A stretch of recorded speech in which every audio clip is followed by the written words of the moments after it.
Hello friends, welcome back to my channel. ఈరోజు మన recipe వచ్చేసి సేమియా పాయసం. ఈ సేమియా పాయసాన్ని సింపుల్గా ఈజీగా మన ఇంట్లోనే 10 నిమిషాల్లో ఎలా రెడీ చేసుకోవాలో ఈ వీడియోలో క్లియర్గా చూద్దాం.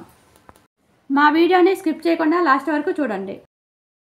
ఈ సేమియా పాయసం చేసుకోవాలంటే ముందుగా మనకి బాదం పప్పు, జీడిపప్పు, కిస్మిస్ తీసుకొని చిన్న చిన్న ముక్కలుగా కట్ చేసి పెట్టుకోండి.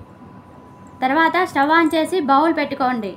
అందులో కొద్దిగా నెయ్యి కానీ డాల్డా కానీ వేసి హీట్ అయిన తర్వాత ముందుగా కట్ చేసి పెట్టుకున్నటువంటి డ్రై ఫ్రూట్స్ని వేసి లైట్గా ఫ్రై చేయండి.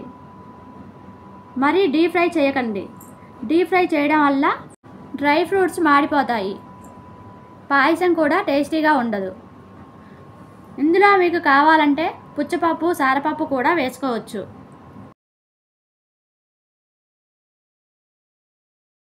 నేను ఈ పాయసం చేయడం కోసం ఎంటీఆర్ వెర్మిసెల్లిని యూజ్ చేస్తున్నాను.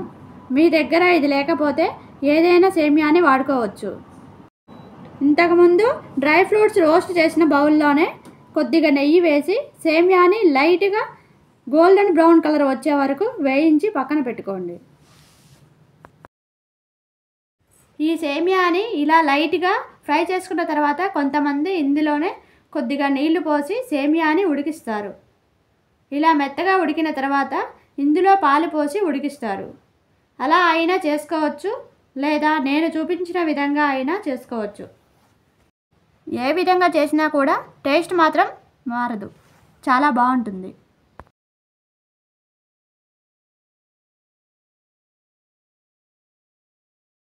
ఇప్పుడు అదే బౌల్లో ఒక 1/2 లీటర్ పాలను తీసుకోవాలి. ఈ పాలని వేడి చేయండి. పాలు వేడయ్యే టైంలో టేస్ట్కి సరిపడా పంచదారని వేయండి. పాలు కొద్దిగా వేడైన తర్వాత ముందుగా ఫ్రై చేసుకున్నటువంటి సేమియాని వేసి కలుపుకోవాలి.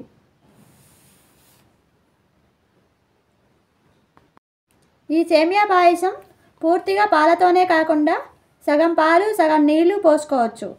ఎలా చేసినా బాగానే ఉంటుంది.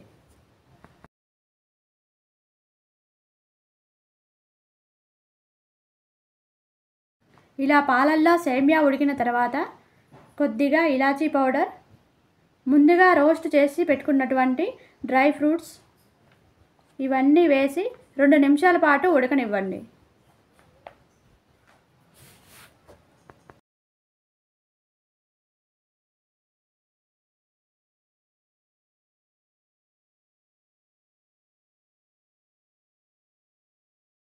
ఇలా కొద్దిసేపు ఉడికిన తర్వాత ఇందులో కొద్దిగా మిల్క్ మేడ్ని వేసుకోండి.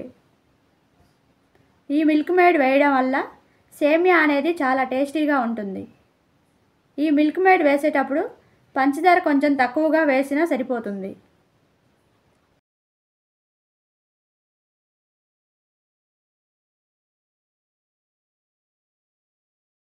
ఇలా వేసుకున్న తర్వాత ఒక 5 నిమిషాల పాటు లో ఫ్లేమ్లో ఉంచి ఉడకనివ్వండి. ఇలా ఉడికిన తర్వాత దింపి పక్కన పెట్టుకోండి. ఇంతే అండి, సేమియా పాయసం రెడీ అయింది. మీరు కూడా మీ ఇంట్లో ట్రై చేసి ఎలా వచ్చిందో కామెంట్ బాక్స్లో కామెంట్ చేయండి. ఇప్పటి వరకు మా ఛానల్ని సబ్స్క్రైబ్ చేయకపోతే సబ్స్క్రైబ్ చేయండి, లైక్ చేయండి, షేర్ చేయండి. Thank you friends.